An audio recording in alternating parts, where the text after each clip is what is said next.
knowledge of the divine content and its possibilities in man are indeed eternal.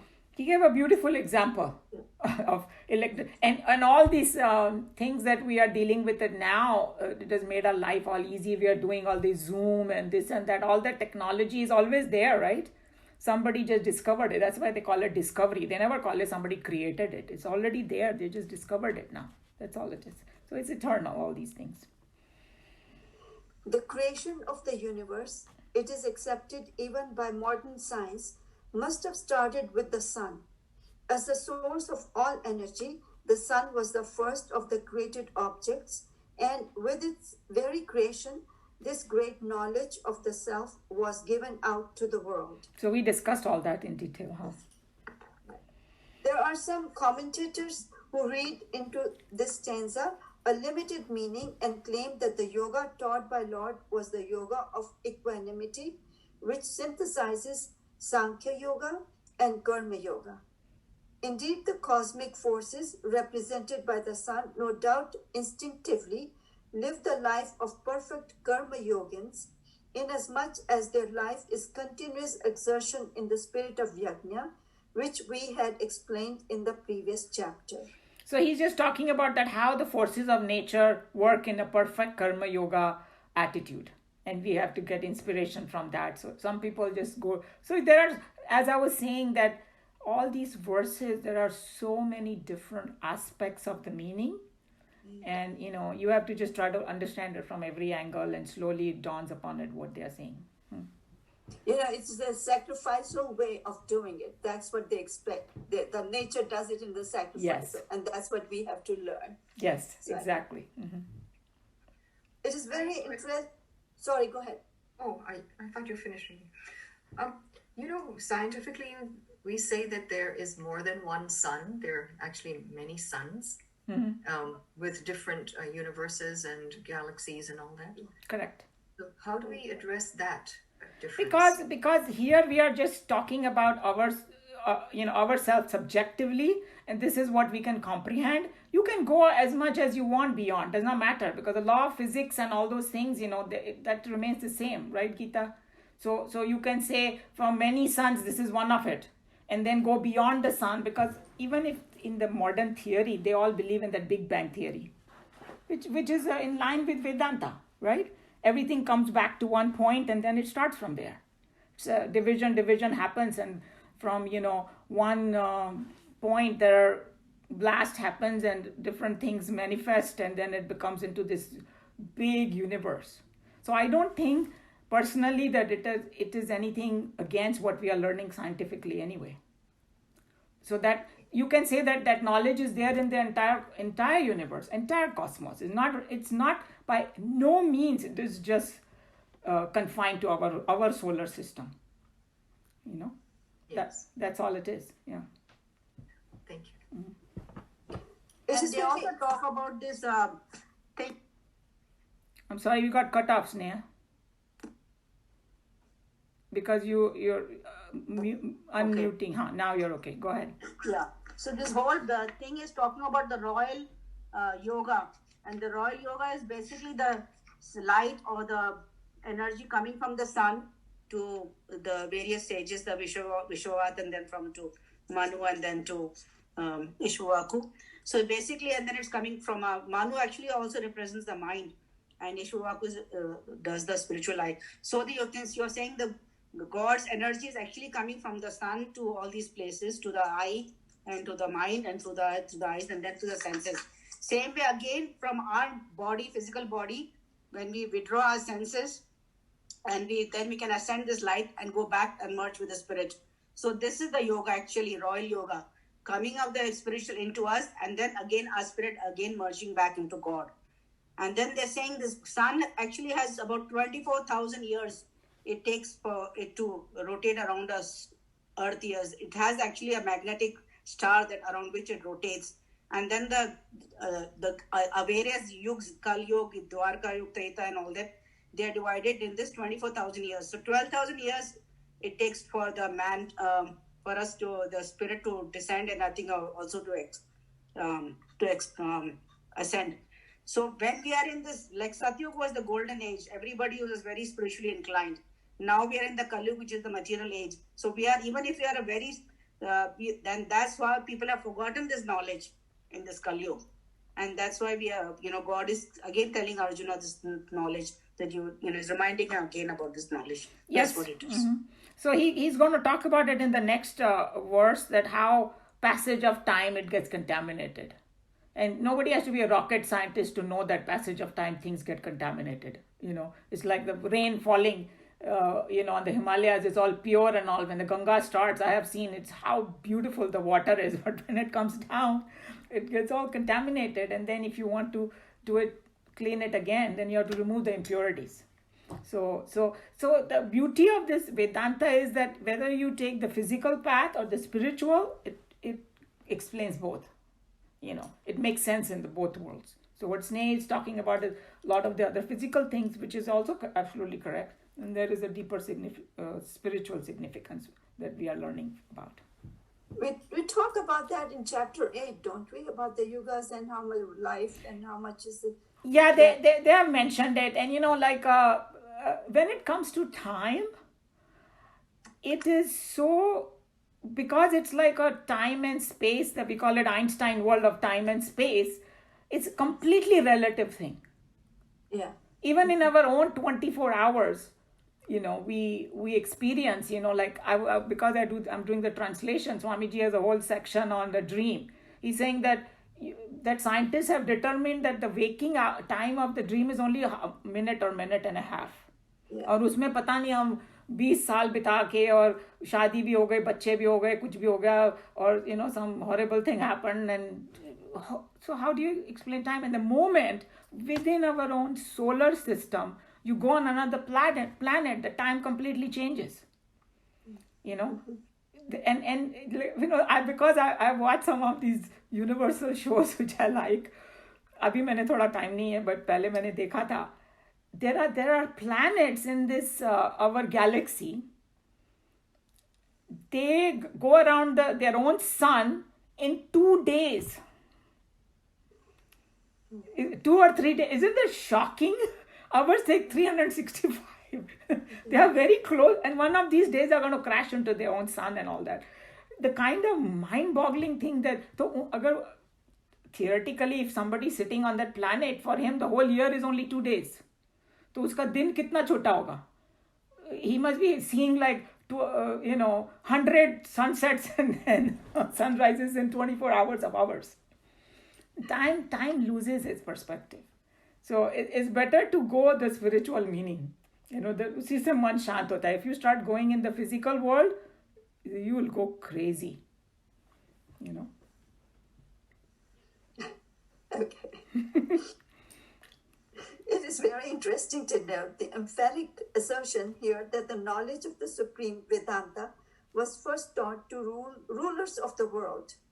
Kshatriyas were the earliest receivers of this wisdom, and there is evidence enough in Upanishads wherein Brahmana students eager to know the secret of the universe had reached the feet of the master sitting on the throne when the royal teachers imparted the spiritual knowledge. The king sage had emphatically expressed that it was the first time that he was giving out the secret knowledge to the Brahmana. So here he's talking about this Kshatriya parampara, because all these, he's talking about son to Ishwaku, and son to Manu to Ishwaku, they were Kshatriyas. So and I think one of the Swami was explaining that why Kshatriya is a more appropriate person to give the knowledge, because he has the ability to give the knowledge to rest of the people. Because Kshatriyas are in that management kind of position में होते हैं ना वो. So एक ब्राह्मण तो वो सीख लेगा तो वो एक गुफा में बैठ जाएगा या अपने घर में रहेगा, थोड़े थोड़े लोगों को बताएगा. अगर एक क्षत्रिय बोलते हैं ना ब्रह्म ऋषि इज ब्राह्मण ऋषि, क्या बोलते हैं उसको, राज ऋषि. You heard of the term Raj Rishi. Or we have Devarshi. Devarshi is because it was Narad ji who had this knowledge, but he was a Deva, so usko Deva Rishi bola hai. But they are Raj Rishis. सो राज ऋषि जो होते हैं वो अपनी पूरी प्रजा को दे सकते हैं फिर. So there is a reason that why this knowledge was given to the Kshatriyas, and some of the Brahmins learned from the Kshatriya. So if we cannot be under a delusion that it was only Brahmanas knows from India, how to read the Veda. Here is breaking that thing, the whole thing. He's saying Kshatriya se aaya hai. So there is a Kshatriya parampara. And remember, it is an eternal knowledge. So at different times it can be given to different people. But here, because Arjun understands this lineage better about Vivaswan, Vivaswan, Manu and Ishwaku, so he's giving him this. But this can be given to other times and other people also. That's how we have to interpret this. There's a great suggestion implied in this assertion. Cultural values of life can be revived in a country only when the leaders of the nation are themselves culturally well established. Moral values can be forced upon a generation neither by law nor by force. They can be propagated through examples. If the head of the state is good, the members of the state would automatically follow his lead. Thus, a resurrection of values and a spiritual renaissance can take root in a country only when the leaders of the nation have been converted to see the logic of the nobler ways of life. It was always the royal patronage behind religion that could usher in a golden era of a quick moral revival. So this is what we discussed, that why the royal people were given, because it said that we learned that in the earlier chapter, that very detailed, there were a couple of verses on it, that whatever the leaders do, the followers, they follow it, so that's where it's a very psychological thing, that if somebody who is at that status is a very spiritual, and this person, millions of people can learn from him. Very, very simple thing. The theme of Vedic literature being the subjective divinity, language fails to express it completely. No deep experience can be exhaustively expressed in words. Therefore, a study of the scripture by one's own self is apt to create misunderstandings in the mind of the student, rather than a right appreciation of it. Thus, it is a time-honored tradition in India that spiritual lessons are directly heard from a true master who has vivid inner experiences in the realm of the spirit. It has been handed down from master to disciple, and we have been given here the identity of the earliest students of Brahma Vidya. So here in the physical form also, he's talking about the Guru Shishya Parampara, okay, in India, that it has been handed down. That's why this knowledge nobody claims of their own. They always say, I learned it from my guru, and that guru says, I learned it from his guru. So it keeps going back, started from consciousness itself, giving it and revealing it, but always it is said. And it's talking about, it's a subjective divinity, it's very subtle, and that's why you need to learn it from a guru. And we know, I remember that before I joined the Chinmaya mission, one time I thought, I'm from India, I should know what Geeta is. So I studied it on my own. Kuch samajh mein nahi aaya mujhe. Only after going there and Gaurang Bhai and Darshana Ben and attending so many classes, talking about it, asking questions, hundreds of questions, and everybody's doubts and all, then it kind of sinks in. So we know that अगर ऐसे ही पढ़ने से आ जाती तो फिर Gita class अपन ऐसे क्यों करते हैं? You need this kind of environment for it to sink in. That's what he's talking about. And then if you have a great master, that's why I encourage all of you, there are quite a few great ones. Even the other day I was listening to Sri Ravi Shankar, and he brought such amazing points that I never thought about, because these people their mind is so pure, they comprehend so many things. He said that Krishna Bhagwan broke all the rules of Shishya and Guru. How? Usually the Shishya sits down at the feet of the Lord, feet of the Guru, and then the Guru is speaking, right? यहाँ पर अर्जुन बैठा हुआ है, कृष्ण भगवान खड़े हैं और बोल रहे हैं उसको. और फिर दूसरा बोला, which I never thought about. It was so amazing. He said, usually जो है ना चेला जो है ना गुरु की सेवा करता है, Right. और यहाँ वो उसके ड्राइवर बन के उसकी सेवा कर रहे हैं, वो फिर भी ज्ञान दे रहे हैं उसको. He went opposite of the norm, and I said, wow, that's true. Because he cared about his friend so much that ठीक है मैं तेरा ड्राइवर बन के तेरे को सिखाऊंगा मैं, इतना उन्होंने उसके ऊपर कृपा कर दी. Like when they say grace of the higher self, that's called grace. Unbelievable, right? The point that he brought. Yeah. Okay. So any question? This, since we started and there was introduction, so I think we took a lot of time, but that's fine. This was a very loaded verse anyway. All of them are going to be like that. But any thoughts, any question, comment, or you want to add something to this verse? It's pretty fascinating, I find.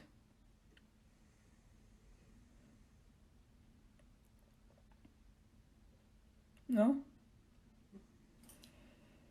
Okay, so we can stop here the Bhagavad Gita today, since already 12 o'clock, and we can go to our Kathopanishad. Here. Started the next recording. We'll just do the prayer. Om Sahana Vavtu to start Kathopanishad. Om Sahana Vavtu Sahano Bhunaktu Saha Viryam Karva Vahe Tejasvinavadhitamastu Ma Vidvishavahaihi.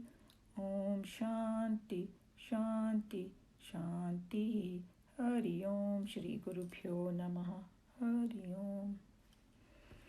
So this particular verse that we do, Om Sahana Vavatu, that commentary that we were reading of Swamiji in first verse of chapter 4, he mentioned the relationship between the student and the teacher, right?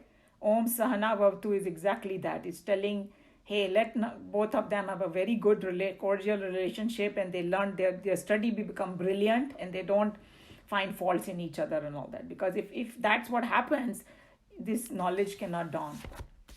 So that's why it's good to do this prayer, just to bring in. I think all of you have sent you the meaning, and the new people who have joined, I can send them all of that. Okay, so we were at verse 15. We finished 14. In that,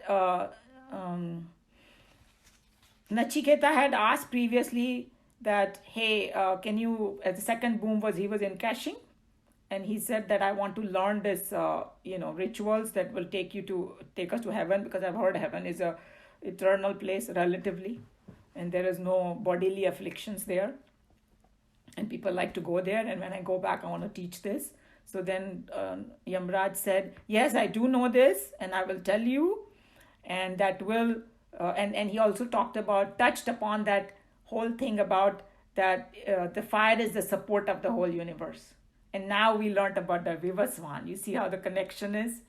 And then in that essence of that fire is Bhagwan's cosmic intelligence, which is coming from there. So that's another way we can look at it, and which is the support of the entire thing. So it is a very scientific. There is no dispute here and over there. Okay, so now the next verse is, so this look. One question, Umaji. When we're talking about fire, and I know what you're saying right now, but fire is also one of the 5 elements. True. That create. Yes. So are we talking about 2 different meanings of fire here? Yeah, you can. One is a physical meaning you can take, and one is adhyatmic meaning. So even though it is, so if you take it as an element, so obviously it's one of the 5 elements.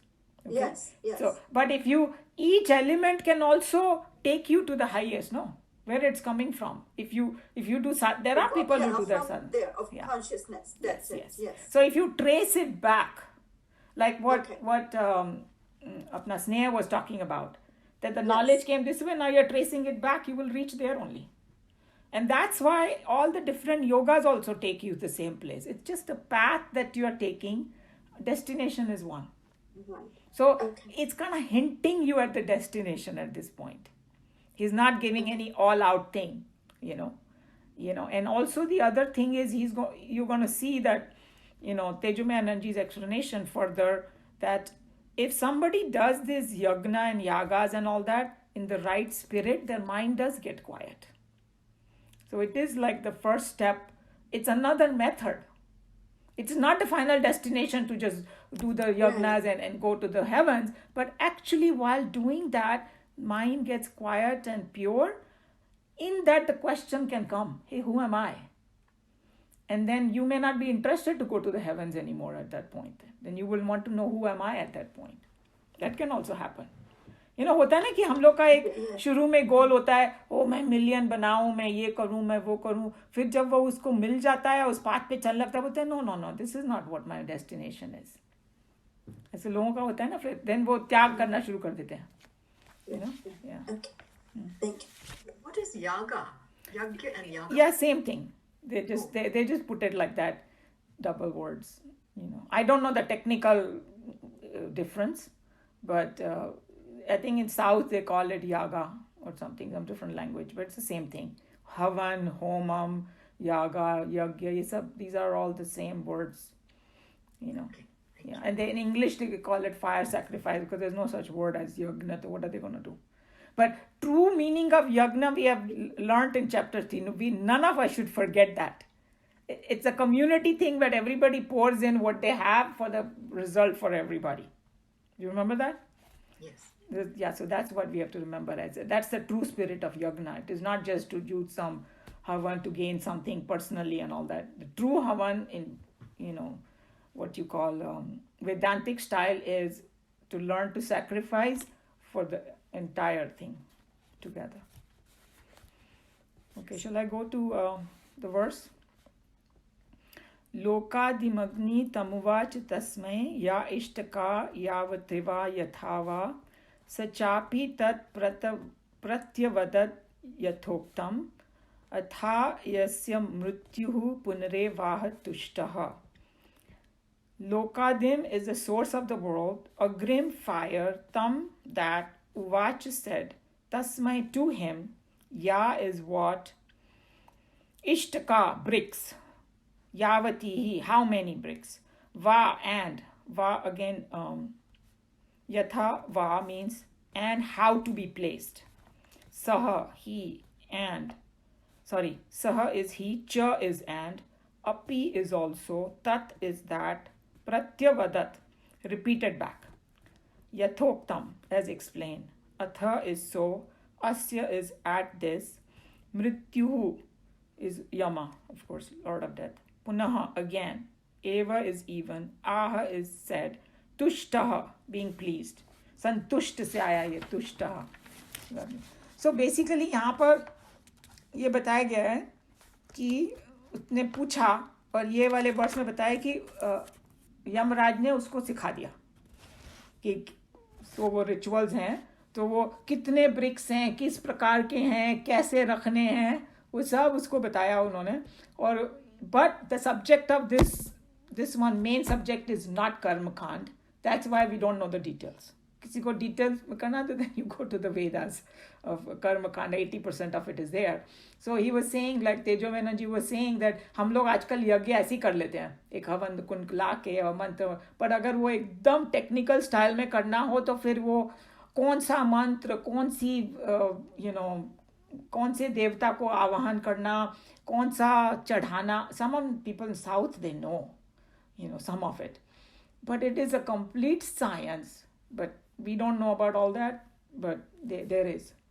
So उसमें से उन्होंने ये सब उसको बताया. And then उसको बताने के बाद यमराज ने उसको पूछा, कुछ समझ में आया तुझे? क्या बोला मैंने? मतलब उसको रिपीट करने के लिए बोला. और उसने परफेक्टली रिपीट कर दिया. So उसकी एक और गुड क्वालिटी इसमें से उभर के आ रही है.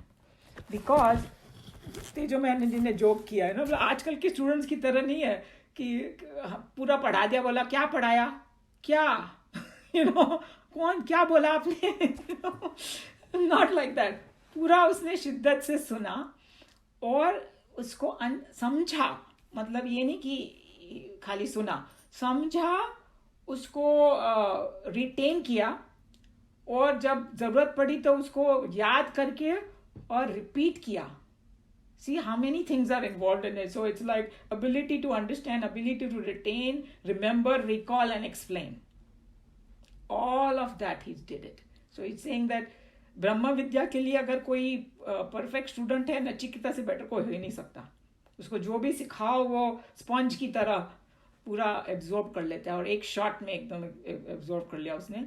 तो फिर जब वो ऐसा हुआ तो यमराज बहुत प्रसन्न हो गए. And what Tejomayananda ji was saying, अगर किसी गुरु को अच्छा चेला मिल जाए ना, तो उसकी तो बस वाह वाह हो जाती है. तो वैसे ही वो वाह वाह हो गई उसकी. तो वो बोलता है, I am gonna give you a gift. Now this gift is not the third boon that he's in the next verse he's going to give him. It's not the third boon. He's going to give out of his own feeling so happy. He gave him more gift besides the boon. And तेजो में आनंद जी बोलते हैं gift देना भी आना चाहिए, because Yamraj was large hearted, so he gave him some really nice gift. And उन्होंने एक बहुत अच्छा जोक बोला. उसने बोला एक मालिक था, और उसको एक बार अपने सर्वेंट पे बहुत खुश हो गया. वो बोलता है मैं तेरे को गिफ्ट दूंगा. तो वो भी खुश हो गया. क्या गिफ्ट दोगे? पहले मैं तेरे को बाबू बुलाता था, अभी बाबू साहब बुलाऊंगा. ऐसा गिफ्ट मत दो. क्योंकि मन प्रसन्न हो जाए तो कोई अच्छा सा गिफ्ट दो. So anyway, so he is ready to give him something. So let's read now. Any question on that? It's pretty simple. Yeah, Sushil ji, you were not able to read last time. You can read this now.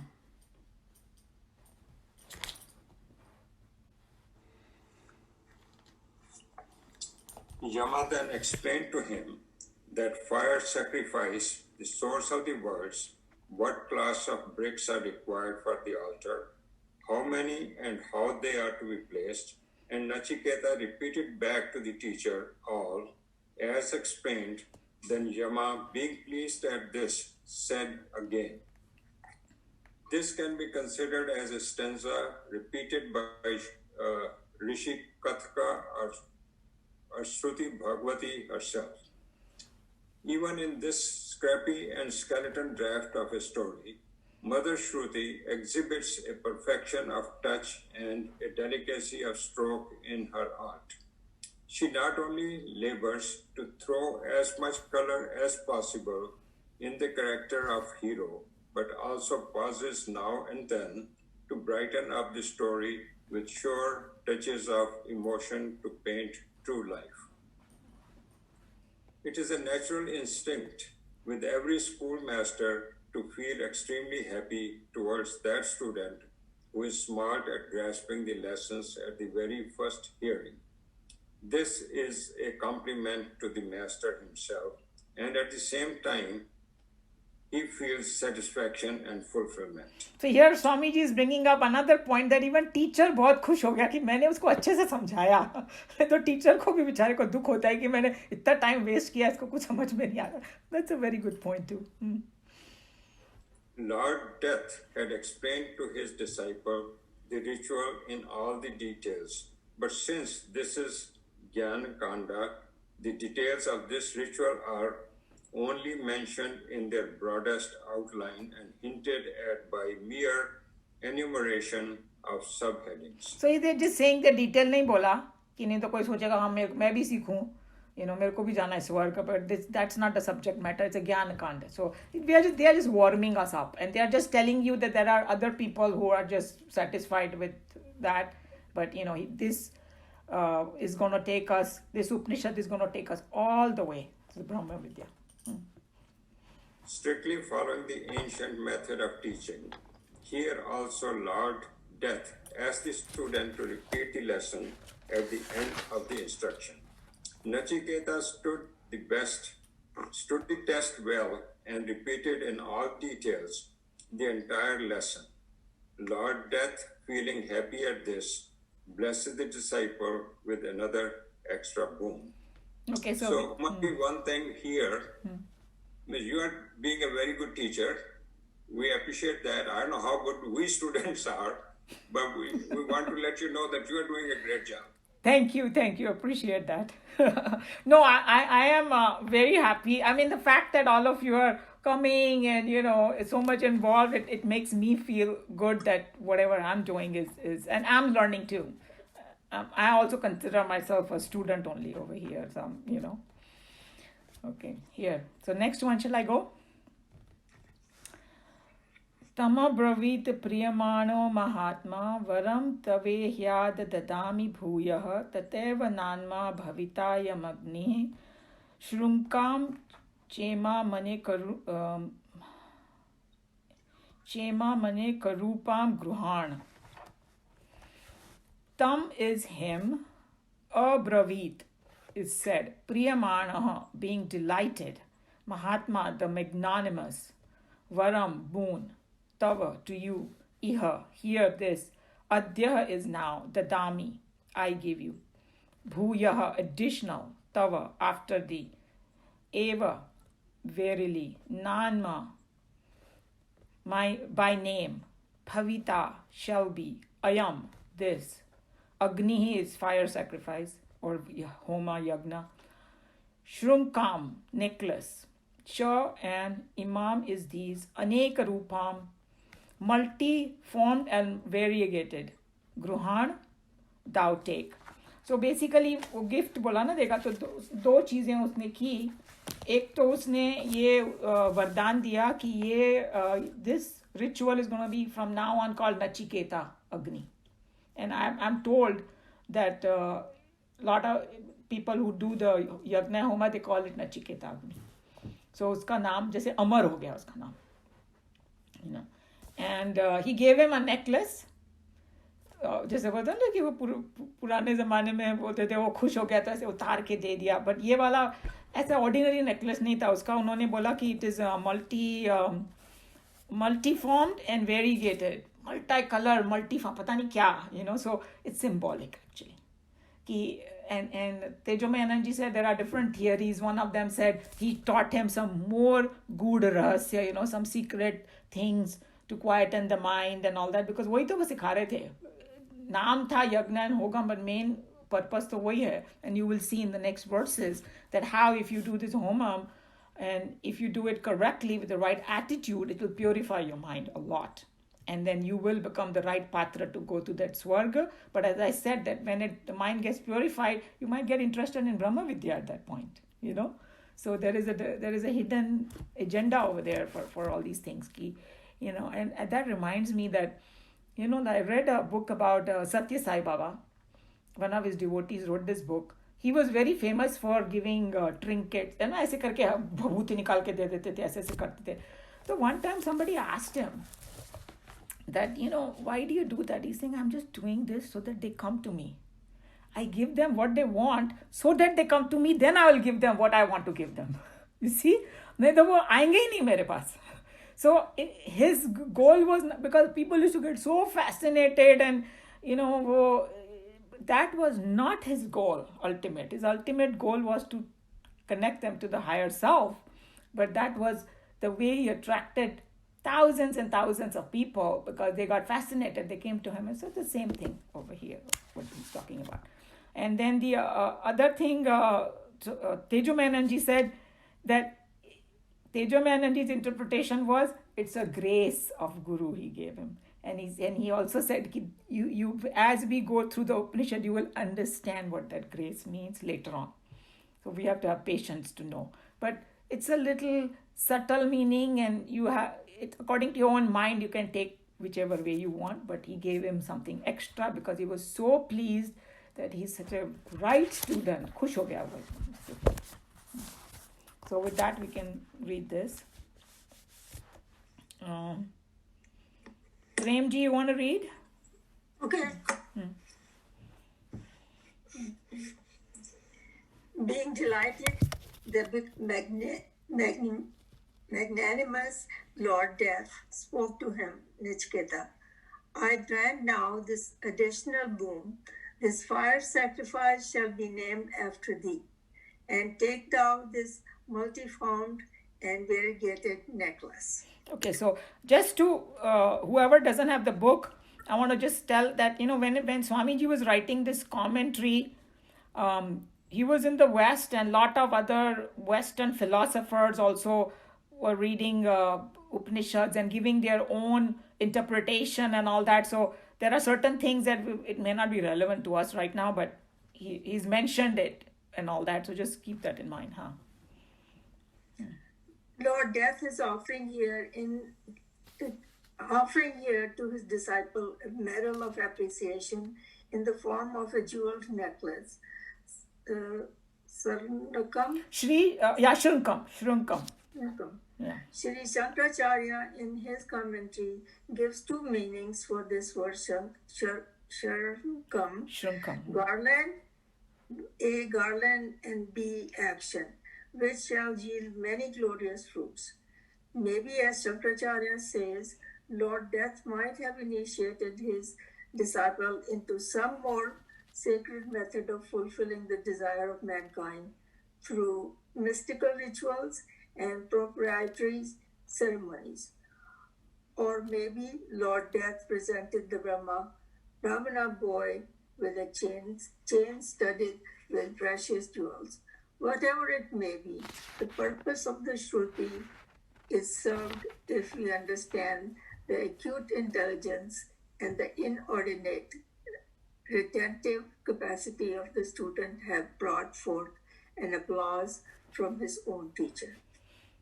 So he's just telling him that, this word shrunkam, it comes under, he told you where it comes, and there the meaning is, action that will lead more. So ये इसका double meaning है और आगे जाके more clear होएगा. So he's just telling you that don't just think of it as a physical necklace, much more deeper meaning is maybe there about it. Yeah. Go ahead. Shankaracharya is compelled to bring out these two meanings separately because later on in 1, 2, 3, the same term is used clearly meaning a path. The same meaning chain can also be accommodated in both the mantras, here as an ornamented and there as a golden fetter. So basically, golden fetter is like a chain of shackles. Because, as we go in the Brahma Vidya and all that, a lot of other things that we think are so great in this world becomes like a chain for us. We know it. Even the gunas, even the sattva guna it's a golden chain, they say, right? So something like that we'll learn as we go along. So just this word will have a lot more deeper meaning as we move along. That's all it's saying.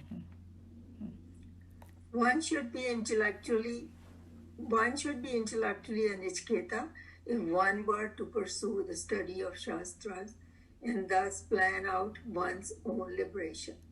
We may take the warning and understand the Brahma Vidya is to be pursued in the sannyasa ashram, not by illiterate scums of society who cannot seek and find success in life, even when they have the chances to pursue their education fully.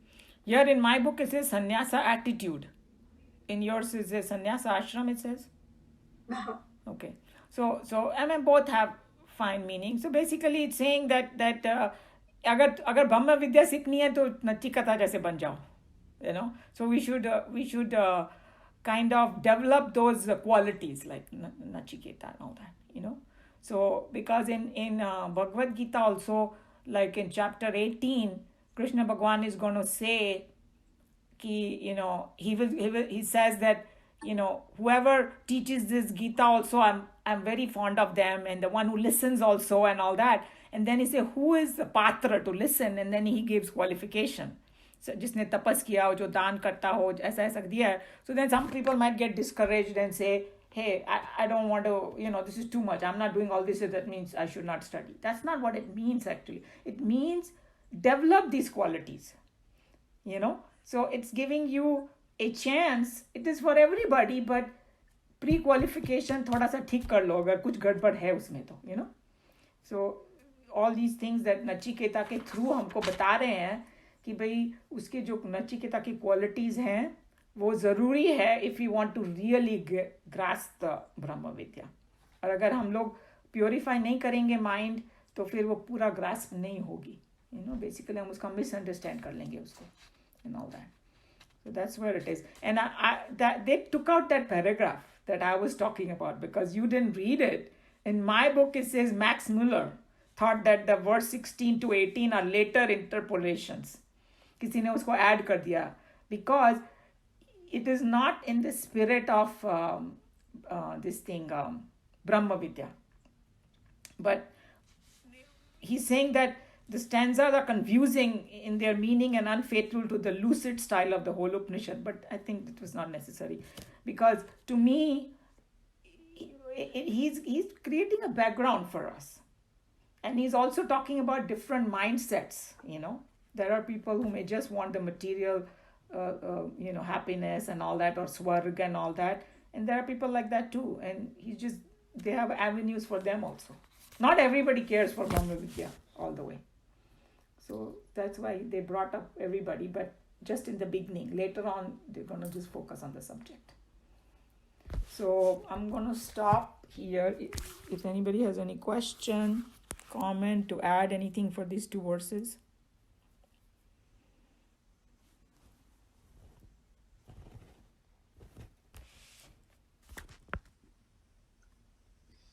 Yeah. This is becoming very interesting now. Yeah, it is. Very, very interesting. Yeah, see, if we study it like this, then we can understand the deeper meanings and all. And if you just read it, फिर वो नहीं आता है. काफी गूढ़ बातें हैं इसमें बताई हैं, right? Very, very deep knowledge. Mm-hmm. You had to really think into that to get into that, Yeah, a lot of contemplation. Yeah. That's how this is, that just not one shot, and you have to kind of read it many times from many angles, hear different point of view, and you never know which one is going to sink into us. That's how it goes. Yeah. Vandana. I had a question, rather a comment also. All this, the message given to Nachiketa, can we take this also in besides the spiritual aspect of our own personal development, through that the purpose of all our whatever the dedication or the purpose our life is, whatever the spot we want, the same we can translate and extrapolate this Nachiketa's, what was given to Nachiketa, besides the spiritual, can we take that as an extrapolation to our journey of whatever that we want to either call it peace or our work ethics or our contribution to our society at large, or what the purpose of our life is also? Can we take Of course you can. So basically this is what it is. That the spiritual journey makes you a fantastic worker in the world also. So automatically all your work will start becoming great, your relationship will get great, you will, because you know how to manage yourself. And that's why when you came in little bit late in our group, when we were studying chapter 2, he gave different definition of yoga. He said yoga is dexterity in action. So that means yoga means to do whatever you are doing perfectly. And that could be your job, that could be anything. So what Krishna Bhagavan is actually saying is, if you shoot for the highest, all these things become smooth for you anyway. Then you're not going to get disturbed by all these things. And we think that our physical world, what we do is the greatest goal of our life. Slowly that will shift. That is just a means to get to the thing. But within that physical world also, you will become a good contributor to this universe. So the same principle applies to the secular world as well as spiritual world. True. Yeah. Thank you. Any other comment, question?